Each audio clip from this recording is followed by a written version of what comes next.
আমরা হচ্ছে রাত্রের বেলা একটা ভিডিও পাই। পাওয়ার পরে আমরা তো এটা গুরুত্ব দিইনি। কারণ ঢাকা শহরে মারপিট হয়ে থাকে। আমরা পুরা দেখিনি। ক্যাপশন-ট্যাপশন কিছু না দেখে ওটা রেখে দিয়েছি। তা ভোরবেলা উনার ওয়াইফ বলছে যে, "দেখেন আমার হাসব্যান্ডের কি হয়েছে?" তো আমরা বলছি যে, "কি হয়েছে?" বলে কি, "এরকম আপনারা দেখেন, নিউজটা দেখেন।" দেখলাম তা বলছে যে, মেহুল নাম উনার ওয়াইফ, দম্পতি। তা আমি বললাম যে, "আপনি তার বউ, এ আবার কোত্থেকে আসলো?" তা এটা বলার পরে এতে কান্নাকাটি, আত্মহত্যা করবো, আমার বাচ্চা দুটোর কি হবে এটা নিয়ে। তারপর উনার শাশুড়ি আসছে আমাদের জানা মতে। উনার শাশুড়ি আসার পরে হসপিটালে নাকি এগিয়েছিল। যাওয়ার পর নাকি উনার শাশুড়ি নাকি মানে টোটাল ওইখানে যে আপনাদের সামনে যেটা রিভিল হয়েছে যে ইপ্তি নামের মেয়েটা উনার ওয়াইফ, কিন্তু আসলে না। অফিসিয়ালি উনার ওয়াইফ এটা। ইভেন এই ফ্ল্যাটে থাকে, এত বছর ধরে থাকে। এলাকার প্রত্যেকটা মানুষ তাকে চিনে, যেহেতু সে ইভেন্টে জব করে, ভালো একটা ফর্মে আছে কিন্তু।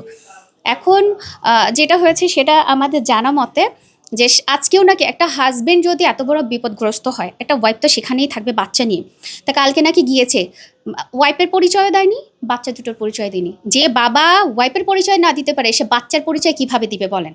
এই দুটা দুধের বাচ্চা, একজনের ৭ বছর বয়স, একজন ৪ বা ৫ বছর হবে। তা এখন হচ্ছে আপনার আজকে সকালবেলা শাশুড়ি চলে গিয়েছে, বলছে আমি না বলা অবধি তুমি আসবা না, কারণ আপনাদের প্রেস থাকে বা প্রশাসনিক পার্সন থাকে, এর জন্য যেতে না করছে। তারপর বলেছে প্রশাসনিক পার্সন বা প্রেস যদি এখানে আসে, সে যেন না কিছুতেই বলে যে আমার সে ওয়াইফ, লিগাল ওয়াইফ। এখন যেটা আমি একটা মেয়ে হিসেবে অনেক কথা বলি না বা অনেক কথা বলতে হয়, সে যেহেতু একটা ফিমেল পার্সন, আমরা টুকটাক হাওয়া বাতাস আগে পেয়েছিলাম। তাও মেয়েটাকে একদিন আমার কোনো না কোনোভাবে সাক্ষাৎ হয়েছিল। মেয়েটাকে একদিন জিজ্ঞেস করেছি যে, "দেখেন এভাবে সংসার ভাঙা মানুষের উচিত না।" তা মেয়ে বলছে যে, "আপু ওটা আমার ভাইয়া। আমার বিয়ে ঠিক, আমার অন্য জায়গায় বিয়ে হয়ে যাবে। হ্যাঁ? সে বেশ কয়েক মাস আগে, ওইটা আমার ভাইয়া।" তাহলে এখানে কি বলেন আপনি? দিন শেষে আপনাদের মাধ্যমে যখন ধরা পড়েছে, এখন আজকে যদি আপনারা হোটেলে রেট দেওয়ার সময় ওইখানে থাকতেন, উনি বলতো যে, "এটা আমার বউ ছাড়া কি বলবে?" এখন দেখেন, আমি মেহবুল ভাইকে তো অনেকদিন থেকেই চিনি। আমরা যেহেতু পারিবারিক আমাদের ভালো সম্পর্ক, ইভেন্টে জব করে। ভালো একটা পোস্টে সে আছে।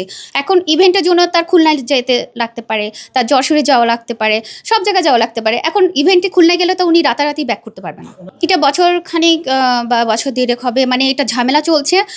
বেসিক্যালি হচ্ছে উনার কিছু মানুষ সার্কেল নিয়ে ঘুরলে সব যে আপনার পক্ষে অন্যায় পক্ষে সাপোর্ট করবে, এটা কিন্তু করবে না। তো উনার আমি ফার্স্টে জানতে পারি উনার ওয়াইফের মাধ্যমে, উনার বন্ধুরা কিছু ২-৩ জন ভালো ছিল, ওনারা ওনার ওয়াইফকে জানাইছে। কেন জানালো? এটা নিয়ে একটা ইস্যু, বিশাল গ্যাঞ্জাম হয়েছিল। ফোন-টোন ভেঙেছিল যে, "তুই আমার বন্ধুদের সাথে আমার পিঠ পিছে এসে গুটিবাজি করস।" তা আমি ভাবি বলতে কি, "দেখেন আপু, আমার সংসার আমি ধরে রাখার জন্য আমি চুপ থাকি। আমার শ্বশুর-শাশুড়ি বিচার দিই।" সবথেকে উনার শ্বশুর-শাশুড়ি বেশি খারাপ। এখন আমাদের দেখেন, আপনারা যেটা নিউজ আমরা দেখেছি ফার্স্টে আমাদের ডাউট হয়েছে, দেখেন একটা ছেলে ওই বাড়িতে যাওয়া আসা করবে, এটা এলাকা ভিত্তিক সবার চোখে পড়ে। আর এটা ঢাকায় অহরহ। এটা আপনি মনে করেন যে এটা নতুন ঘটছে। তা এখন হামলা বলতে এখানে অনেক ইস্যু থাকতেই তো পারে। আপনারা আজকে জানতে পেরেছেন, নাহলে একতরফা নিউজ হচ্ছিল বারবার, আপনার এভাবে বলেছেন এত সুন্দর বউ পাওয়া যায় না, ব্লা ব্লা ব্লা। তা এখন কথা হচ্ছে বউ এটা আমরা পাড়া প্রতিবেশী হিসেবে এটা মেনে নেওয়া যায় না। কিন্তু আমার কথা কি শোনেন, আপনাদের একটা অনুরোধ যে এটা একটু গভীরে যেয়ে দেখেন আপনারা, উত্তরাতে যান। আমার মনে হয় না বিয়ে হয়েছে। বিয়ে যদি হয় তাহলে হসপিটালে বসে জানাই, যেহেতু মিডিয়াতে জানা হয়ে গেছে, তাহলে সে বলতো, "হ্যাঁ, আমি বিয়ে করে ফেলেছি। এটা আমার বড় বউ, ওইটা আমার ছোট বউ।" ছেলের মা এটা বলবে। সে এটা বলবে না, মুখে ঠুসি পড়ে বসে থাকো।